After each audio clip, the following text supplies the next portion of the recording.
Hey now, Metal Mike coming at you, doing the last video for me for the day. I'm actually on my way home right now.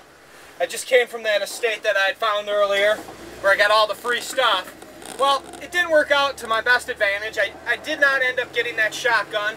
I didn't end up getting the fishing lures and stuff or old tools, but I did get a bunch of odd miscellaneous stuff, which is kind of dropping out of my mind right now. You load it into the van, you know, and you forget. Nothing spectacular that I can think of. I guess I did get a World War II dress tunic. It's so funny, I met a scrapper that pulled up right behind me because they were throwing out a ton of metal, which I don't do. So of course he was excited about that, and then I just touched base with him. His name was Smokey.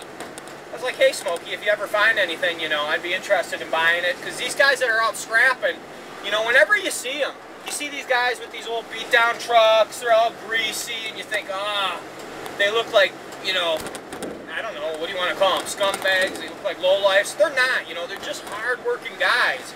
That ain't no joke, scrapping steel, you know. They work all frickin' day to fill their vans, and they don't make a ton of money off of that steel.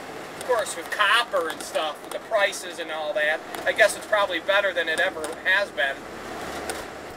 But he wanted that World War II tunic, and he's like, if you give it to me, you know, I'll hook you up. I get you lots of antiques. As much as I wanted to throw him the coat, I just couldn't.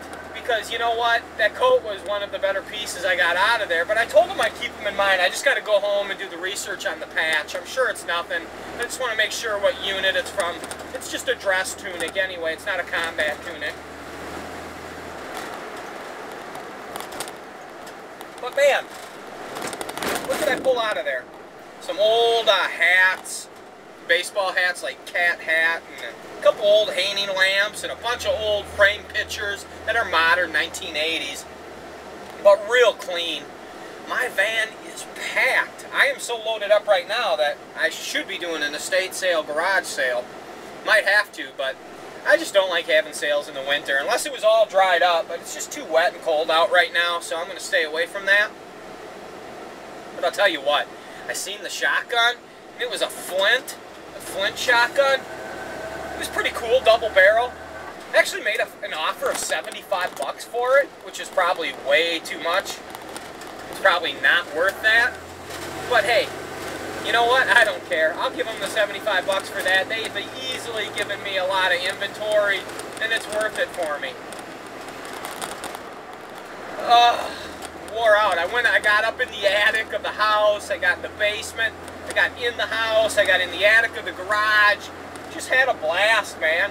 And the best part about it is the people were really cool. They actually grew up there in that house, which was Rice Street. And it turns out that house, remember I initially in my video when I was saying how I stumbled upon it, it was a lucky alley. I had scored a bunch of stuff out of it last year. It was the house right next door.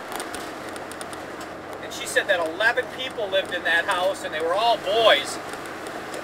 Well, that makes sense because all the stuff I pulled out of there was like G.I. Joe.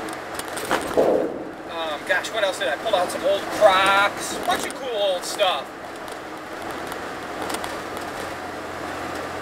Now they had a cedar chest there. They had an old record player turntable. What's it called? A console? But it was a smaller one and it had a real nice design to it. Real mod, or I don't know what we're going to call it, Mad Men, whatever the case. Really cool piece. I didn't buy it. I told him I told him, you know, I'd give him 25 bucks for it. And you know, in the cedar chest, it was a Lane, L-A-N-E. And I've sold a lot of those in my time. There's not a ton of value in them. I gave them the value on it. I said it was worth about 60 bucks. Look at these guys, man. That would suck. They're working for Ramsey County, and they're just clearing snow.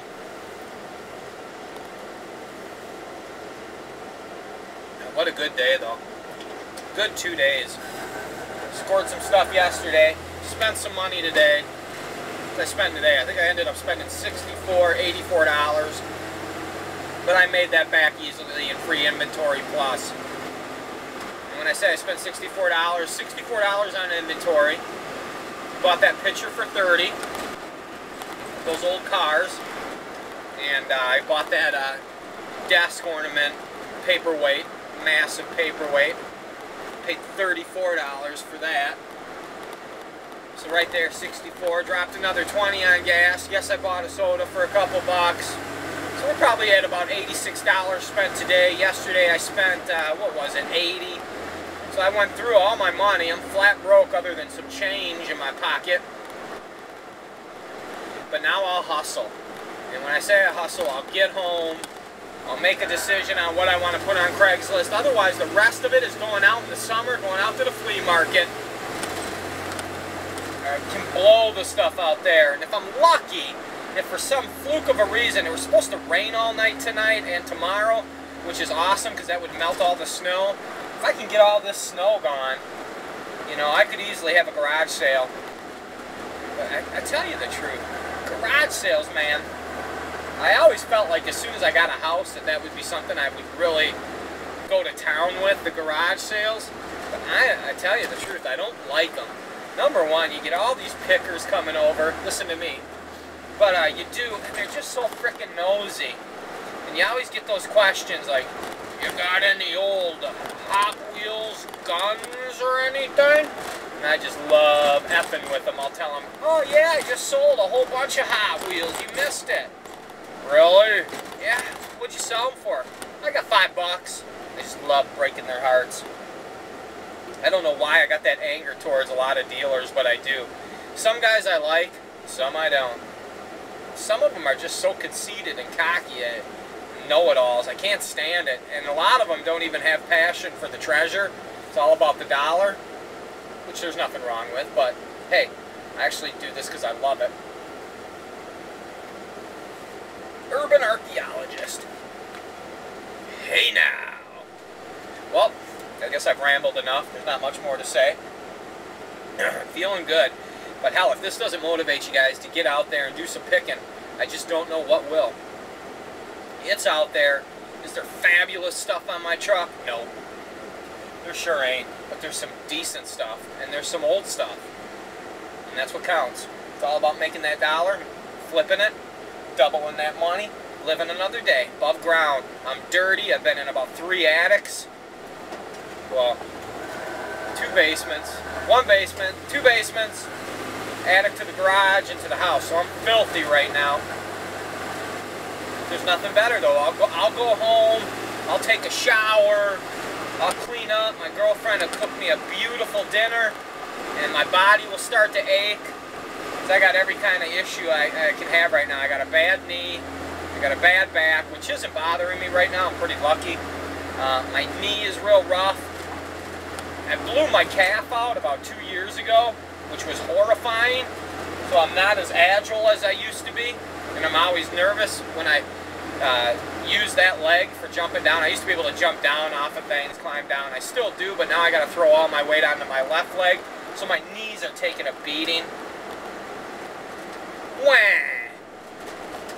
And I ain't whining. I'm just saying, you know, that's what I'm doing. I'm just talking. Believe me, I ain't complaining. It could be a lot worse. But what really sucks right now is I have a tennis elbow. It's a torn muscle right here in my forearm. I got it wrapped right now with like a knee brace and then another strap that I bought from Walgreens, especially designed for tennis elbow. It's a sucky kind of injury because the muscle detaches from the bone right here in the elbow. And hell, it's hard even lifting a cup of coffee. But when I got it all strapped down like this, I can use it. It's like having a hook arm. I'm hooking a lot of things now. And it just comes from years and years. Well, not years, let's be honest. I really didn't work hard except for the last 15 years. Before that, it was all shit jobs. Thought I was going to be a rock star, etc. But, yeah, I banged the hell out of my body. Looking back on it now, you know, I had a lot of old-timers warn me, take it easy, slow down. And I had this mentality that I was going to leave this earth. I was going to get every frickin' thing I could out of this body. I was going to beat it down. Well, looking back on it now, you know, I don't have a problem with beating this body down and getting everything out of it I can. But yeah, there were a lot of times I could have taken it easy. Every injury I have, I've got too many. So then I got this other, my pinky is cranked back too. Wham! Poor me, right? sucks because, you know, I was going to bed last night and I just banged my hand against something. Oh, it hurt like hell. And it was just like, I had to laugh. It's just like every freaking part of my body aches. So whatever, I got a load of junk. I'm feeling awesome inside. My heart is pumping. My mind feels good. My mind is nice and clear. It's not polluted with anything. I don't smoke. I don't drink. I had actually quit drinking soda, and now I kind of treat myself to one and sneak a Diet Mountain Dew every now and then. And I got to quit with that crap too. And you know why I'm doing that? Because I want to live, brother. Doesn't mean I'm gonna, but you know, hell, if I don't at least do everything I can to help myself, then I ain't being right. And I sure as hell ain't preaching. You guys do whatever you like that makes you happy. That's what it really comes down to. It's just at my point, I think I'd done everything I could for too long. And it's just my body I had enough beer, I had enough smoke. All those days are gone. Now I just want to live. I want to live. I want to live to sell this shit. So I need to live. So do you. So I wish you guys all the best. I'm going to go home, have that nice shower, nice hot shower. Sit down and hold my baby. I got 3 kids. I got a 15-year-old and a 14-year-old girl, and a 15-year-old son, my son Lane, and my daughter who's 14. She's got severe autism, and I raised those 2 by myself. Luckily I've been blessed with a beautiful woman now. We just had a child back in June. So I have a 6-month-old daughter at home. And I just love her to death. She's just so awesome. And I'm going to go home and hold her and nurse these wounds and take a shower and eat a nice warm meal. Gonna live life, man, and enjoy it. Keep hunting, guys. Keep picking and enjoy the good things. This life is too freaking short, and I think that's what I've seen by doing what I do. You know, meeting these people, and I've met so many seniors, and you clean out an estate, and you see someone's entire life. The history of an item. Got an awesome baby stroller out of the attic from the 1940s too. Been tucked up there. I just pulled that out of that attic garage, and the woman was like, "Oh my God, I haven't seen that. I won't fit in it anymore." She was, how old did she say she was? She was in her 60s, and it was hers. Just awesome. Just awesome, man. You love it. And they all had a smile on their face, and they all were pleasant. There was one great record in there, though. There was a Beatles record. I guess I wish I had gotten that. But the woman loved it, and it was hers, so hey, the hell. You know, she's got it back again. I uncovered it. I did get a really cool album. It's just got a great cover on it of a witch and skulls. Hey now! Alright guys, so I'll say goodbye for the 5th time. I'm almost home.